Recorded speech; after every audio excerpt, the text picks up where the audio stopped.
नमस्कार दोस्तों, आप सबों का बहुत बहुत स्वागत है डेविड्स करियर हब के यूट्यूब चैनल में। सबसे पहले मैं सैंकी सर और डेविड्स करियर हब की टीम आप सबों को विजयदशमी और दशहरा की हार्दिक शुभकामनाएं देती है। और मैं सैंकी सर हर बार की तरह इस बार फिर से एक नई स्टोरी, सफल छात्रों से एक मुलाकात मैं आप लोगों के समक्ष लाया हूं। इस बार भी कुछ ऐसे यूनिक स्टूडेंट्स जिनका जर्नी बहुत यूनिक रहा, वो अपना स्टोरी लेके आपके पास आ रहे हैं और आप उनसे इंस्पिरेशन लीजिए, आप उनको देखिए, उनसे समझिए, उनसे सीखिए कि किस तरह से एक नो वन से समवन बनने का जो जर्नी होता है वो कैसे उन्होंने तय किया। चलिए दोस्तों, देरी ना करते हुए इस पॉडकास्ट, इस इंटरव्यू में मैं आपसे मिलाने वाला हूं अपने सफल छात्रों से एक मुलाकात में, उन्हीं स्टूडेंट से। तो सर, अपना एक इंट्रोडक्शन। पहले तो सर धन्यवाद सर कि आपने मुझे यहाँ बुलाया और एक मौका दिया कि मैं अपना एक जो छोटी सी एक जर्नी है मैं उसको आपके समक्ष, आपके चैनल के समक्ष मैं प्रस्तुत कर सकूं। सर, मेरा नाम राहुल कुमार साव है और मेरा चयन जूनियर क्लर्क कम टाइपिस्ट के पोस्ट पर रेलवे NTPC 2019 के 2000 एग्ज़ाम में हुआ है। और मैं सर अभी खड़गपुर डिवीज़न के DRM ऑफिस में पोस्टेड हूँ। आप अभी खड़गपुर डिवीजन के DRM ऑफिस में पोस्टेड है। आपका सिलेक्शन सर ये NTPC 2019 वाले सेशन पे हुआ है? Yes sir. तो एक बात बताइए सर, ये आपका जो नौकरी हुआ रेलवे का है ना, इससे पहले भी कुछ जॉब्स आपका क्रैक हुआ है, नहीं हुआ है? नो सर, ये मैं एग्ज़ाम तो मैं बहुत सारे दिया हूँ कम्पिटिटिव एग्ज़ाम, पर ये फर्स्ट ही जॉब है जिसमें मेरा फाइनल तक सिलेक्शन हो गया, फाइनल मेरिट लिस्ट में ये मेरा नाम आया है। बाकी बताओ और किसी में मेरा सिलेक्शन नहीं हुआ। ऐसे इससे पहले भी मैं इंजीनियरिंग के लिए तैयारी कर रहा था जेई के लिए, बट उसमें भी मेरा सिलेक्शन नहीं हो पाया। इसके बाद मैं स्विच करके कम्पिटिटिव एग्ज़ाम में और फिर मैं कंपटीशन लाइन में आ गया। कंपटीशन लाइन में आ गया। सर, ये जो जर्नी आपकी रही पढ़ाई से लेकर के नौकरी तक का, आप अगर उसके बारे में कुछ हमारे दर्शकों को बता सकते हैं तो जरूर बताइए। यस सर, कि जैसे कि आपने कब शुरुआत किया, किस तरह से पढ़ाई की और कब आपका नौकरी लगा, उस बीच का जो कहानी आपका रहा है वो हमारे दर्शकों को आप जरूर बताइए। यस सर, मैं तो मेरा मैट्रिक 2014 में हो गया था और 2016 में मेरा इंटर हो गया था, मतलब कि 10+2 हायर एजुकेशन मेरा हो गया था कंप्लीट। उसके बाद सर मुझे समझ नहीं तो मैं आगे क्या करूं, तो कुछ दोस्तों ने बताया कि इंटर के बाद इंजीनियरिंग अच्छा रहेगा। तो इसके लिए मैं सर सर्च करने लगा कि कौन सी कोचिंग अच्छा होगा जो मुझे JEE मेंस की तैयारी करा पाए। तो सर फिर उसके बाद मैंने JEE मेंस की तैयारी करने लगा और एक कोचिंग में दाखिला भी करवाया अपने प्रिपरेशन के लिए। बट उसमें मेरा सर JEE मेंस का एग्ज़ाम दिया, बट उसमें मेरा हो नहीं पाया ओके। उसके बाद सर एक मेरे फ्रेंड थे, वो बोले कि आप कंपटीशन में चले जाओ, आप कंपटीटिव लाइन में जा सकते हो। सर फिर मैं कंपटीशन लाइन में आ गया। यानी आपकी JEE मेंस का जो फेलियर था, यस सर, आप उसको एक सीख लिए वहां से, यानी सेटबैक को हावी होने नहीं दिए और वापस कॉम्पिटिटिव लाइन में आकर के आज आप जॉब कर रहे हो। तो जैसे आपने बोला सर, आपका 10th हुआ है 2014 और 12th हुआ है 2016 और आपने 2019 की फॉर्म में ही आपका सिलेक्शन हुआ है ना? तो यानी एक बहुत कम समय में ही आपने जॉब को ज्वाइन कर लिया। तो जनरली ये बच्चों के साथ होता है कि 12th के बाद और ग्रेजुएशन के बाद जो तैयारी चलता है, आपको इतने कम उम्र में कैसे ही लगा कि 12th के बाद ही आपने कैसे ये डिसाइड कर लिया कि मुझे यही करना है, जबकि 90% बच्चे तो 12th के बाद क्लूलेस होते हैं कि करना क्या है। लेकिन आप 12th के बाद जस्ट स्कूलिंग खत्म करके आपने कैसे ये माइंड में बैठा लिया कि मुझे यही करना है? सर जैसे कि मैंने आपको बताया, स्टार्टिंग में मुझे कन्फ्यूजन था कि मुझे आगे करना क्या है। तो जब जेई में जब मेरा सेटबैक हुआ कि इंजीनियरिंग मेरा नहीं हो पाएगा, तो उसके बाद सर कंपटीशन लाइन में आ गया। फिर यहाँ पर जब आए, जब सारे यहाँ के इन्वायरमेंट में रहा, सर से मिले, डेविड सर हो गए और भी sir, Rajveer sir, Piyush sir, तो उन्होंने मुझे मोटिवेट किया हम लोग सभी को कि आप एग्ज़ाम क्रैक कर सकते हो, इतना भी कठिन नहीं है। अगर आप उनके द्वारा दिखाया गया मार्ग पर चलो, जो भी वो क्वेश्चन सॉल्व कराते हैं, जो उनका जो बुक देते हैं, वो जो बुकलेट कोचिंग संस्थान जो हम लोग को प्रदान कराते हैं, तो सर उसी के माध्यम से मैंने बस उसी को मैं किया ही हूँ। जितना भी सर का जो डेविड्स करियर हब का द्वारा जो भी बुक एक जो हाँ हमारा स्टडी मटेरियल, स्टडी मटेरियल जो था जी, उसी को मैंने रिवाइज किया। एक बार नहीं, मैं बहुत बार रिवाइज किया हूँ उसको, मतलब उसके अलावा मैं कोई बुक ही नहीं टच किया हूँ। और जो सर पढ़ाया, जो नोट्स बुक है मेरे पास, वही काफ़ी था, इनफ था उसके। और उसी को मैं रिवाइज करके और एग्जाम में देने गया और वो उसी से आया है। चलिए बहुत बढ़िया सर। जैसे आपने एक बात कही सर कि ज़्यादा हार्ड लगा नहीं आपको, हाँ। ये जेन्युइनली आपसे एक क्वेश्चन है, क्या कम्पिटिटिव एग्जाम सच में इतना हार्ड है? सर हार्ड तो है, अगर कुछ क्वेश्चन है जो सभी के लिए हार्ड है और कुछ क्वेश्चन है जो सभी के लिए इजी है, लेकिन वो जो क्वेश्चन इजी है वो सबके लिए इजी नहीं है। उसके लिए आपको मतलब प्रॉपर प्रैक्टिस करना पड़ता है, रिवीजन करना पड़ता है। जो जहाँ से आप पढ़े हैं उसका रिवीजन को आपको उसके नोट्स को आपको रिवीजन करना पड़ता है, बार बार प्रैक्टिस करना पड़ता है, ताकि वो जो इजी क्वेश्चन है जिसमें मैक्सिमम बच्चे उसको स्कोर करेंगे, आपको उस क्वेश्चन को स्किप नहीं करना है, उसको एकदम करना ही करना है। अगर उसको स्किप कर दिया तो आप कंपटीशन लाइन से बाहर हो जाएंगे। हार्ड क्वेश्चन जो वो सभी छोड़ेंगे, तो आप भी छोड़ रहे हैं तो उसमें कोई प्रॉब्लम नहीं है। तो सर बस यही है कि जो इजी क्वेश्चन है उसको करना ही करना है। सर आपको अप्रॉक्स कितना समय लगा एग्जाम को क्रैक करने में, आपका तैयारी से लेकर नौकरी तक में? सर कंपटीशन लाइन में सर मैं 2017 में आ गया था। 2017-18 में मेरे यहाँ डेविड्स करियर हब में कोचिंग इंस्टीट्यूट में मैं दाखिला करवाया। उसके बाद सर मैं उसके यहाँ आने के बाद ही मैं मतलब लग गया कंपटीशन लाइन में। आगे जो एसएससी का प्रिपरेशन हो गया या फिर एसएससी और रेलवे, बस यही था। उसके बाद सर एक रेलवे ग्रुप डी का भी एग्जाम आया था। जी जी हाँ, उसमें मेरा सर सिलेक्शन तो नहीं हो पाया था, रेलवे ग्रुप डी में। अच्छा, आपका ग्रुप डी में सिलेक्शन नहीं हो पाया? हाँ, एनटीपीसी हो गया? हाँ सर एनटीपीसी हो गया। रेलवे ग्रुप डी में 2018 में आया था। Okay okay. और उसी टाइम सर एक टेक्नीशियन का भी आया था। जी जी जी। हाँ, टेक्नीशियन एएलपी हाँ, और एएलपी टेक्नीशियन। हाँ, तो उसमें भी सर मैं फॉर्म अप्लाई किया था, बट उसमें भी मेरा नहीं हो पाया। तो आपका एनटीपीसी में हो गया। यानी अगर ऑन एन एवरेज पूछा जाए, आपने कितने एग्जाम्स लगभग लगा आपको क्रैक करने में? कितने एग्जाम्स दिए होंगे?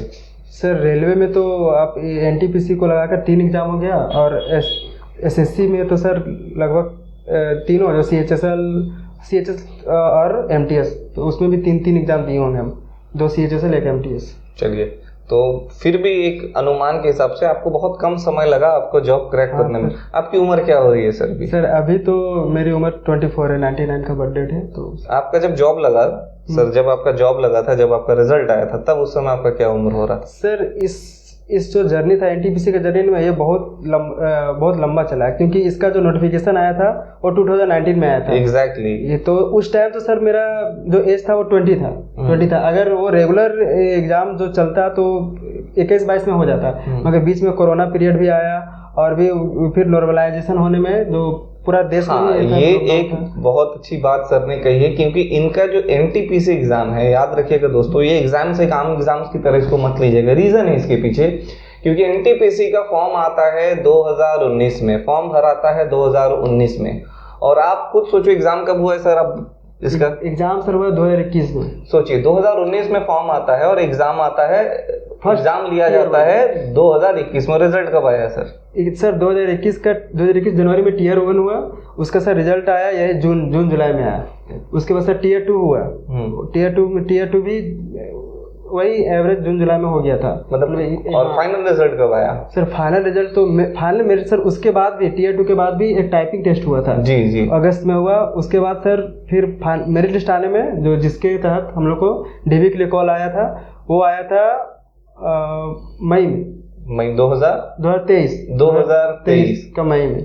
आप खुद सोचो दोस्तों, 2019 का फॉर्म 2023 में डॉक्यूमेंट वेरिफिकेशन आ रहा है, लगभग 4 साल, है ना? Yes sir. 4 साल धैर्य रख पाना। हाँ सर।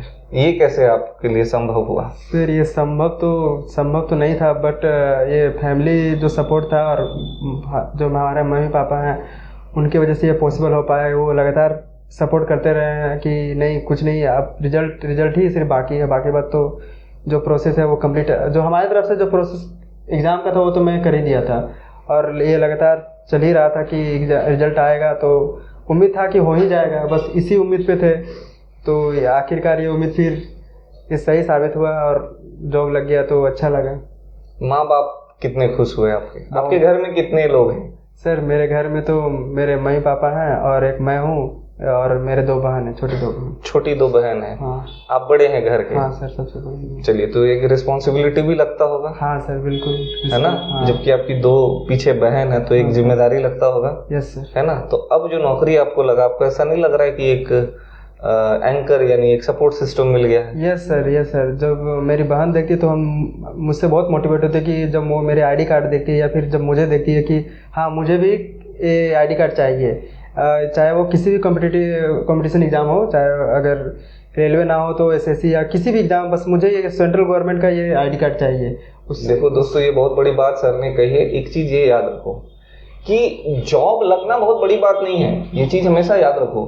लेकिन जॉब लगने के बाद आपसे कितने लोग इंस्पायर हो रहे हैं, आप कितनों को रास्ता दिखा रहे हो, आपके अकेले के वजह से कितने लोगों का जिंदगी बदल रहा है, ये एक बहुत इंपॉर्टेंट है। जिससे सर ने कहा कि सर का जॉब होने के बाद इनकी छोटी बहन को भी इंस्पिरेशन, बोला नहीं मुझे भैया की तरह बनना है। तो ऐसे सैकड़ों कहानी भारतवर्ष में मिलेंगे कि जहां पर एक ऐसा माना जाता है एक नौकरी पूरे घर का मानसिकता बदल देता है ना? yes, तो वो एक एटीट्यूड, वो कॉन्फिडेंस एक आपके छोटी बहनों में भी आ गई होगी कि भैया कर लिए हैं तो अब हम भी कर लेंगे। सर एक मेरी फैमिली में तो आया है, और साथ में जो और भी जो फैमिली जो और जुड़े हुए अंकल हो गए हैं, फिर और हमारे मामा हो गए, जब फूफा, जो भी फैमिली बैकग्राउंड है उसमें भी ये आया कि नहीं, जब भैया ये कर सकते हैं, ये अगर हम कर सकते हैं तो और वो क्यों नहीं, मतलब वो कर सकते तो मैं क्यों नहीं कर सकता। बहुत। और अगल बगल के भी जो मतलब अगल बगल में जो गाँव में वो लोग भी इंस्पायर। कहाँ हुआ सर आपका?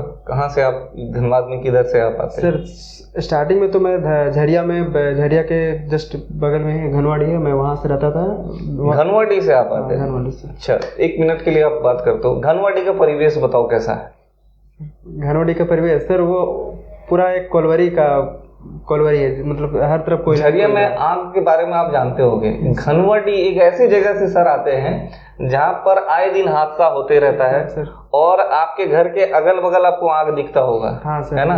क्योंकि मैं भी उधर रहा हूँ, मेरे भी बचपन उधर बीता है, तो मैं घनवाड़ी के बारे में अच्छे से जानता हूँ। जहाँ पर रोड कनेक्टिविटी बढ़िया नहीं है एकदम से, है ना?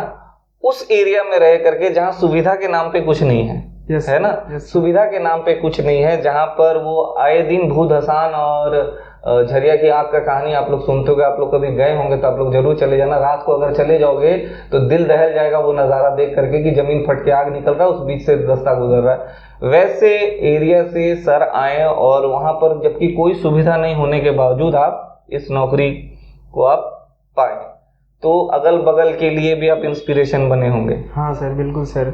वो तो एक है ही एक वो जो स्टोरी है कि वहाँ इस तरह की माहौल थी कि वहाँ सर पढ़ाई करना ही एक मतलब एक अलग ही कंपटीशन था। और सब जो था ही कि कैसे लाइफ गुजारना, यही बहुत बड़ा बात है किसी तरह। हाँ, लाइफ स्ट्रगल ही एक बहुत, तो पढ़ना तो और उससे भी बड़ा और चैलेंजिंग था। उस एरिया में रहता है वो जानता होगा, क्योंकि आए दिन वहाँ घटना, मीथेन गैस, प्रदूषण, कोलियरी का डस्ट, ऐसा बहुत सारा चीजें अगर आप इमेजिन नहीं कर सकते वहाँ का सिचुएशन क्या है कि अगर आप छत पे एक पानी का टंकी या कोई बाल्टी रख दो, सुबह उठ के देखो तो इतना मोटा वो डस्ट का लेयर जमा हो जाता है। तो वो सब एरिया है, वहाँ पर भी पढ़ाई कर पाना है, अपने आप में रहना। आपको वहाँ से इवैक्यूएट करने के लिए बोला नहीं गया था? हाँ सर, इवैक्यूएट के लिए बोला गया था। और सर हम लोग 2016-17 में जब मेरा इंटर हो गया था तो सर हम लोग वहाँ से इवैक्यूएट करके पुनर्स्थापित किया गया हम लोग को बेलगड़िया टाउनशिप में। आपको विस्थापित मैंने झरिया से शिफ्ट करके आपको बेलगड़िया टाउनशिप में विस्थापित किया गया, पुनर्स्थापित किया गया। तो वहाँ पर भी सुविधा के नाम पे?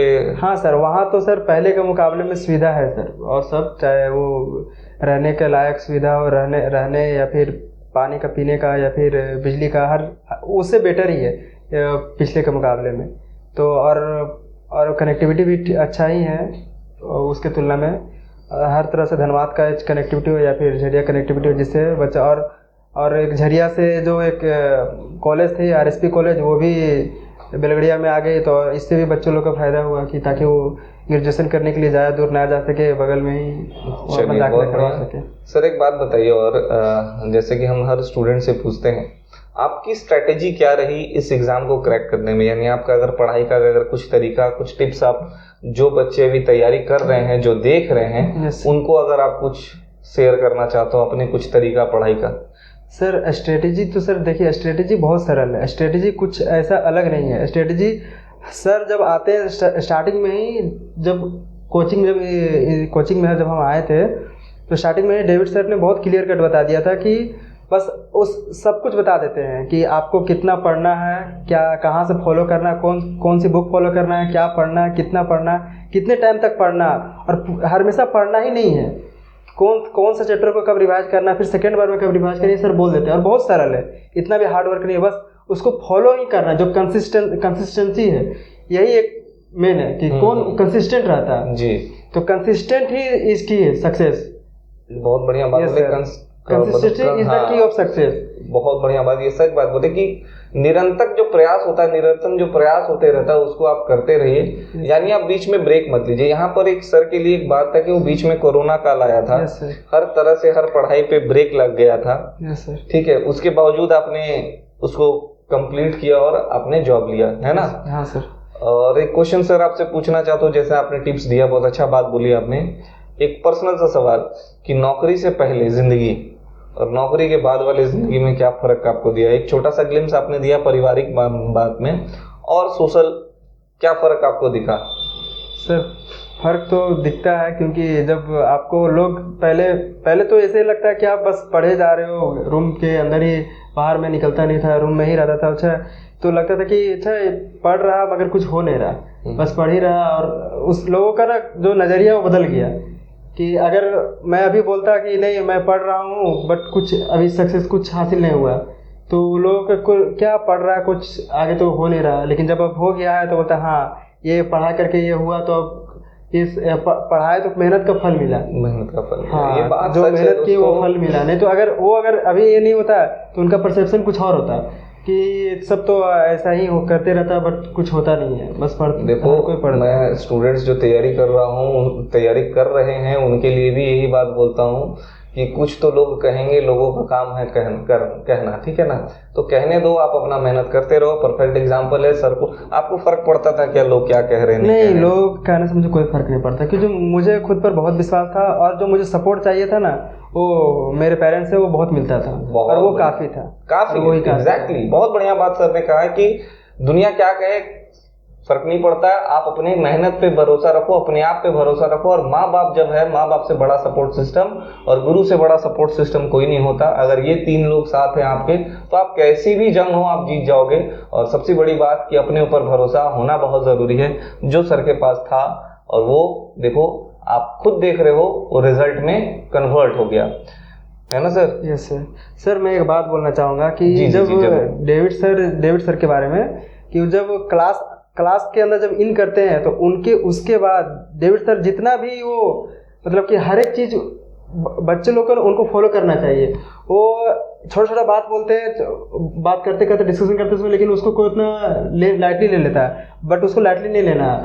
उसको एकदम दिमाग में एक तरह से उसको कॉपी जेरॉक्स कर लेना है कि हाँ सर जो बोल रहे हैं वो बिल्कुल सही बोल रहे हैं, क्योंकि वो पढ़ाते बहुत सारी स्ट्रेटेजी बता देते हैं। जो लोग बाद में स्ट्रेटेजी वीडियो देखते हैं कि स्ट्रेटेजी क्या करना, क्या फॉलो करना, क्या टाइम टेबल होता है, वो मुझे तो बस सर का ही सारी बात अभी तक याद है। वो बोर्ड में कभी कभी क्या होता है, सर सॉल्यूशन कराते एक छोटा सा कहीं कॉर्नर में कुछ मल्टीप्लिकेशन या डिवीजन का, एडिशन, सब्स्टिट्यूशन का एक छोटा सा रूल बता देंगे, बट वो कोई फॉलो देखता नहीं, क्योंकि वो लगता है कि सभी उसको इरेज कर देते हैं। बट वो सब ध्यान देना, वो छोटी छोटी से जो चीज़ है ना, मैं तो बोल रहा हूँ सर जब इन करते हैं और जब आउट करते हैं, उस बीच में सर जितना भी जो भी काम कर रहे हैं उसको नोट डाउन करना है, हर एक चीज को।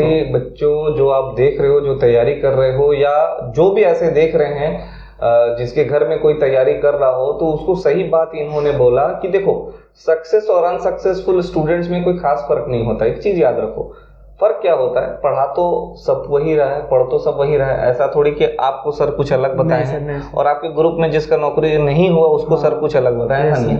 फर्क इनमें और उनमें क्या था? फर्क इनमें और उनमें ये था कि ये छोटी छोटी बातों को जो क्लास में बोला जाता है उसको, उसमें ये अमल किए, उस पे ये ध्यान दिए, उन पे ये गौर किए, और देखो रिजल्ट सामने। एग्जैक्टली सर, एग्जैक्टली, है ना? तो यही चीज सीखो आप लोग भी जो पढ़ाई करते हो, छोटी छोटी बातों को नोटिस करना कि अगर टीचर क्लास में कुछ बोल रहा है तो उसको नोटिस करना जरूरी है।